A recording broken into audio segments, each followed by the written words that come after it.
video, we're addressing your question of how can I be more consistent on the court?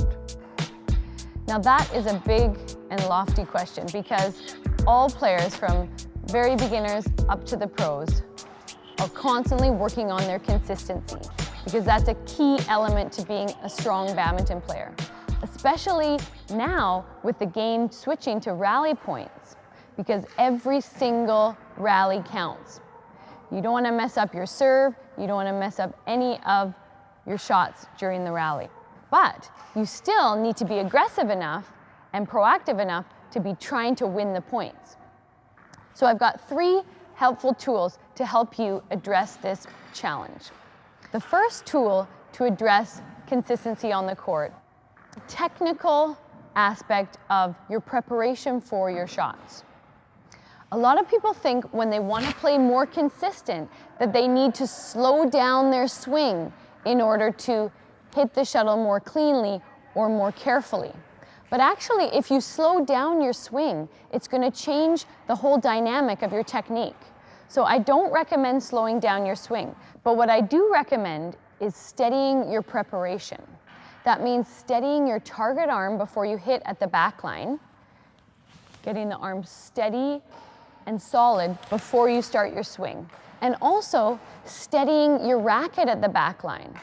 When it comes to the front, then you want to steady your racket as well. If you're preparing for an underhand shot or a block or a net shot, think of trying to have a split-second pause just before you hit, and that's going to calm the energy and allow you to control the shuttle more easily. The second tool for helping you become more consistent on the court is a mental trick that is about giving yourself instructions. It's almost like being your own coach from within your own mind. And it sounds kind of silly, but it really does work. And you want to keep the instructions very simple. So for example, if you keep hitting your shots out the side, then what you want to instruct just before you hit is you want to instruct yourself to keep the shot in the court. Or what I make it even simpler, and I tell my students and myself when I play still, to say over and in, right before you hit, over and in. And it's very quick, but it does help because you give yourself that verbal instruction. Sometimes I've been so tired, I can remember a particular match at the French Open one year. I was so physically exhausted that my body wanted to stop. My body wanted to quit and collapse and pass out on the floor. But my mind took over and I coached myself through it by simply saying over and in, over and in. Before I hit every shot, I had to say that actually out loud. Otherwise, my body was going to try and find a way to make a mistake so I could get a break. Because that's what will happen. Often your accuracy and your consistency will break down as you get physically tired because your body wants to trick your mind into getting a break because it knows if the rally ends, you get a break. So your mind has to be in control and tell your body, no, we're going to keep working over and in, keep it steady. And keep giving those simple instructions really do help, especially with less experienced players who are trying to learn how to keep the shuttle in. Now, it's really important with this that you frame your instructions in a positive way. Because everybody knows that trick. If somebody tells you what not to do or what not to think of course that's what you think of. So the example is, don't think of a pink elephant with a bow tie on. So what did you do? Of course, you thought of that in your mind. So you have to think of what you want to be doing. Because if I go before I serve or before I hit a shot and say, don't hit it in the net, then that's probably exactly what I will do, is hit it in the net. So you have to frame it in a positive way of what you want to be doing on the court.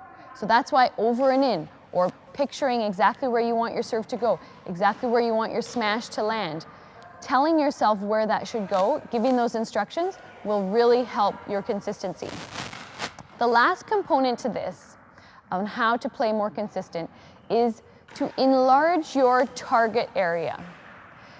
Of course, we watch the pro players and we see the best in the world, and they're able to, it looks like, able to hit a quarter. If you put down a penny or a coin anywhere on the court, it looks like they're so consistent that they're able to hit that. But even the pro players have a little bit of range that they need to work within, especially if there's a draft in the area, in the venue.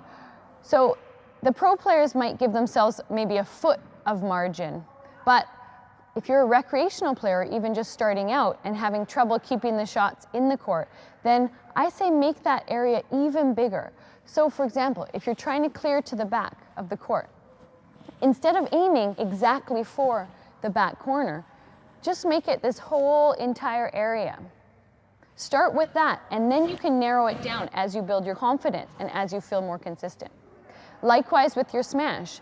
If you're trying to smash it down onto your opponent's backhand, if they're right-handed, over on the left side of the court here, then you might be aiming exactly for the line, because that's what you see Lin Dan and that's what you see Peter Gade do.